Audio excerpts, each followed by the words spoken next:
were also steeped in the effects of a settler colonial ecology, like what that means in terms of how we need to be and show up, and what safety means, and what production means, and what connection means. So we've all experienced versions of it. And, again, I think it's Angela Davis that reminded us, if I'm not mistaken, about radical just meaning, grabbing, returning to the root of a thing.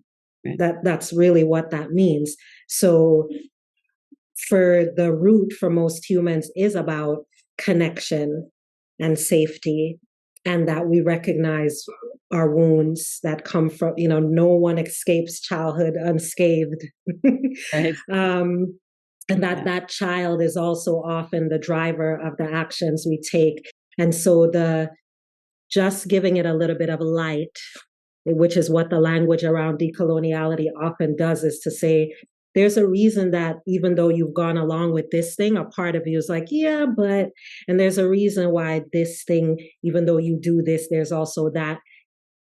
I find that people get that. People end up saying, yeah, when I had my first kid at this age, like that's more so the conversation, because it is such a base level thing to want to feel a sense of belonging and to participate in that, and to acknowledge where you don't know, and that it's not your fault. There's a systemic component, and that you can then, with the recognition of that and some languaging and practice and some community around that, you might not be able to move and vote in a way that allows the land that you live on to be returned to the stewards, the original stewards. That feels insurmountable. But if you can be in a different relationship with the people around you, because now you're aware of that mindset, and now you don't have to figure out as much, because you actually are learning to become a better listener and less defensive, because you're in practice, then you are shifting the system by not being complicit in the same ways.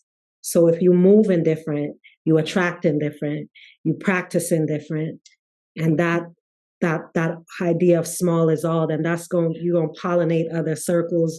You're going to, so any means necessary, right? So we're not going to discount that, and we're also not going to make someone else wrong for buying into other things that feel like liberation work, that, what I'm saying? So it allows for that expansiveness of that approach to decoloniality.